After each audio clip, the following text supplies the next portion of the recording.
My brother and I have this thing, well, Bobby and Seagal's an art piece we once did about these two actresses that were actually sisters, and we saw them as reflecting ourselves, Bobby and Seagal.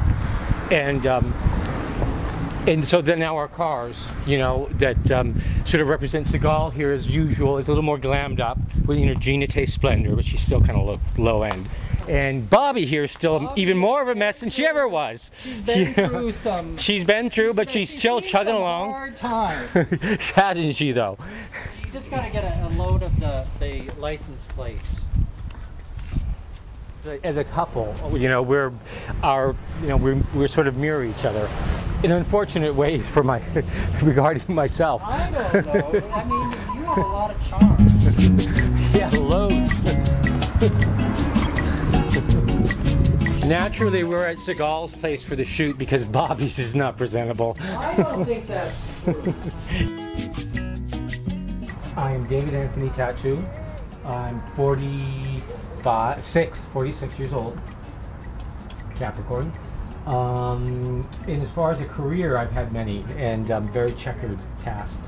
I used to consider myself a filmmaker. Now I'm doing more writing. Neither of these pay naturally, so I've had any kind of job from being a janitor to painting houses to working in film production to modeling in my youth. My name is Tim Tattu. I also go by Tygon or Timmy Tattu. I am 44 years old, and I work as a RN, so I'm a nurse. And your history as an artist? You're an artist as well? I have a history as an artist, yeah. He's an artist as well. And you will be 45 very shortly. Still a few years younger than you are. No, a year and a half, sweetheart. And you look 10 years older. I've only been in one real relationship, and it was for a year. But I was actually kind of relieved when I was out of the relationship. So it makes me wonder if I'm really meant to be in a relationship. Relationships I've been in have been maximum year and a half, 2 years, and maybe 3 or 4. In general, it can be very difficult for two men to be together and to relinquish power, to learn to cooperate.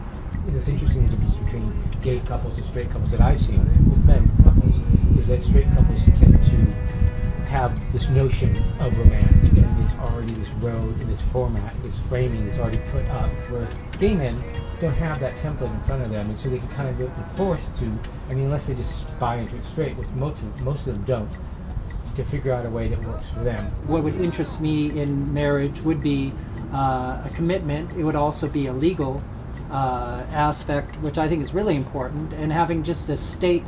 I mean, if I want to fall in love with someone from another country, they should be able to become a citizen, and you know, we're not even talking about that. We're only talking about at a state level.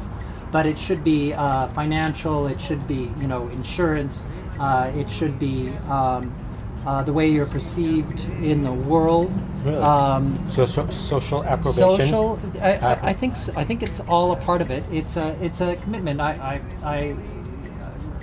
completely think that men should have the option to get married. I don't know if I want approbation from a society that has a really rigid notion of what coupledom is. I think I want approbation from people that I respect in a world that I live in, and they would be the people at any ceremony I would do. Again, for me, I like the idea that it should be legal. We do live in a world where, you know, it's like your lover dies, and you can't go to the hospital, and their family then takes out everything in your house. Right. You know, it's like that is so just horrific. I mean, I think there's something really to be said about commitment. And I've always said this about my relationship with my brother, is that I'm committed to our relationship no matter what. And I will never not be committed to our relationship if it's bad, and it's been bad. And if we're not relating to one another, and if what I think he's doing is crazy or out of line for my world, it doesn't matter, because I feel like I'm committed to him as a person, and it's something that I can't see my life and not having that commitment in it. We have been through so many different periods and so many different stages, and our friend Fred, my friend Fred, well, you know him, said to me once, you know, when I was grousing about something my brother did, he said, I have seen the two of you hug. You two love each other a lot. You know, I've seen you stand there 10 minutes hugging. Really? You know? He saw that? Yeah. Really? Yeah.